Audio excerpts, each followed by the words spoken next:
Okay. I will skip this part and go straight to data assurances because this is closely related to my topic earlier. Now, of course, we know that since we are asking companies to self-disclose, we also want to make sure that what they are disclosing is actually reliable, accurate, and true. Because similar to what we're doing in our EITI reports, we want to make sure that our data is credible. And again, you know, the MSG, of course, would be in the best position to come up with possible approaches on how to address data reliability or credibility, because you know what the challenges are in your own context. But these are some of the possible approaches that you can consider, which we thought would be helpful for you. Number one, but before I go into that, a quick review of what the standard requires. It states that the MSG should agree an approach for participating companies, assuring the accuracy of the BO information they provide. Okay, so that's a requirement, so it's not optional.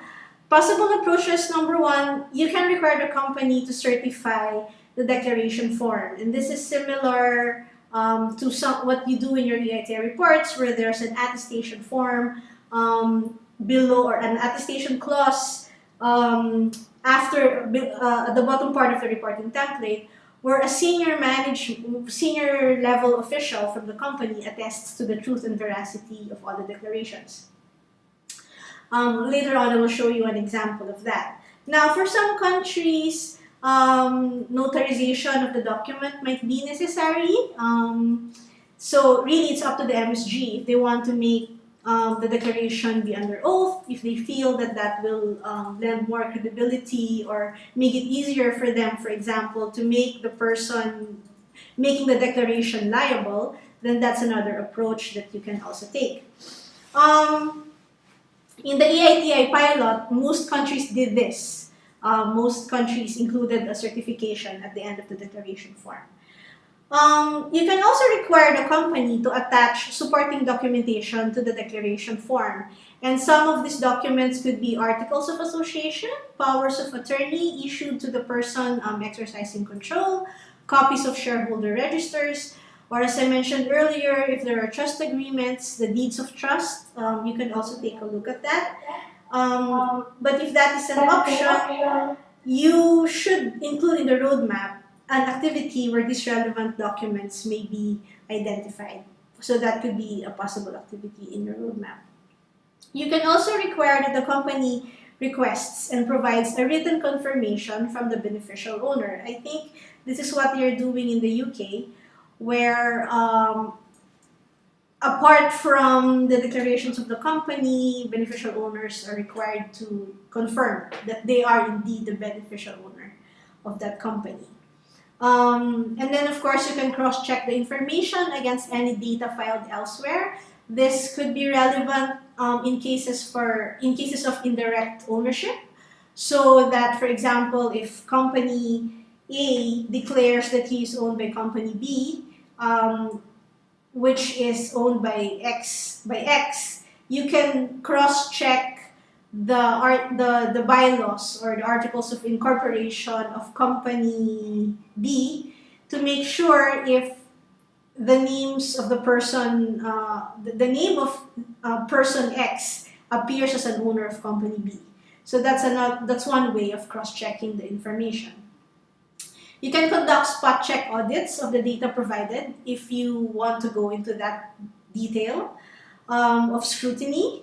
Or, of course, you can make the information public so that there will be a wider public scrutiny of the disclosure, which makes it easier for the public to say that this is not true, this is not accurate, actually he is not the ultimate owner, but someone else is exercising control over this person.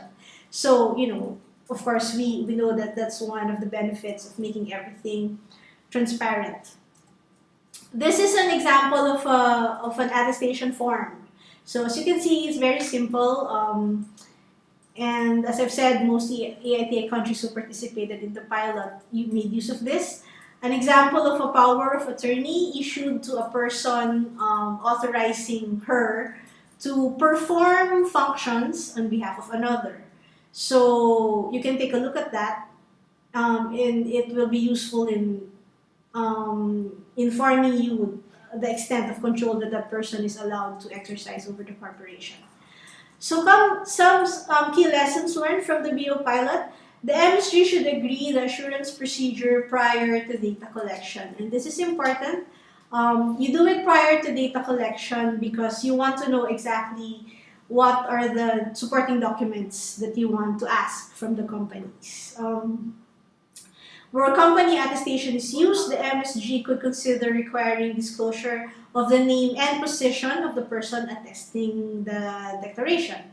And it is important that the attestation process is explained alongside the BO disclosures so that the user of the BO data can assess the level of data reliability. It's important, if I will be using that information, I would want to know how reliable and credible this information is. That's why it's important that I should be aware of the attestation process that was considered by the MSG. Okay, so I think that's it for data assurance. We have about 20 minutes, a good amount of time to hear from your experiences. So if there's anyone who wants to share anything, we would highly appreciate that.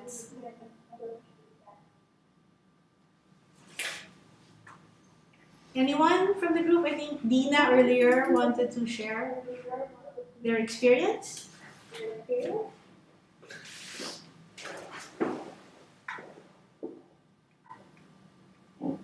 Experience in Ukraine, I think we will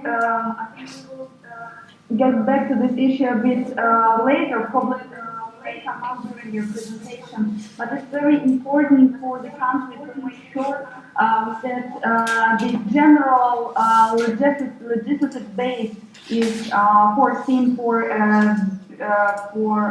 disclosure. Because in our case, we face the situation that even when special law and special open register is available, sometimes companies still leave the special line requesting disclosing the beneficial owners, so they leave it on a field. So in this case, one of our tasks will be to foresee some probably penalties or something like this. Because otherwise, there is a big risk that companies will find too much reasons to not to follow this MSG decisions or EITI requests. So this is just a general note from what we face. Yeah, I think that's a very good point because some countries, they already have existing legislation, which of course is very helpful. But this is also if there are some missing requirements, for example, in these legislations, the EITI process could be an opportunity to complement existing legislation if you want to know further details, if you want the information to be more detailed or granular, then you can take advantage of the BO disclosure requirement to achieve that. But I would be interested to hear from countries that have already started working on the roadmap, or at least the MSGs who have already started discussing this. If you can maybe share your experience. I happen to know that Indonesia, I think there has been several discussions at the MSG level, right? Maybe Pa Eddie, if that is you, you can share how the discussions have been. What are the usual questions being asked by the MSG members? And some maybe early challenges or good practices that you can share with us. Okay, so we have a question from Indonesia. How far can the MSG determine the level of detail? As far as the MSG wants to. I guess that's the simple answer to that. But as I mentioned earlier, you also have to consider how practical and how workable it is, and how enforceable the decision is. As you know, similar to our experience when we do the EITA report, some countries opt to adopt no threshold at all, like all companies. And we have seen how that turned out in the end because it's impossible to get all the companies. Plus, of course, you know, the amount of resources that you need to invest to be able to get everyone to participate. So you have to weigh all these considerations in determining the level of detail that you want to see. But again, you know, no hard and fast rule there. Draw from the experiences of other countries. Draw also from your own experiences and your own considerations. Okay, apologies again for the technical difficulties, but we hope that this has been useful nonetheless. Okay, thanks. Thanks for joining, everyone, and bye.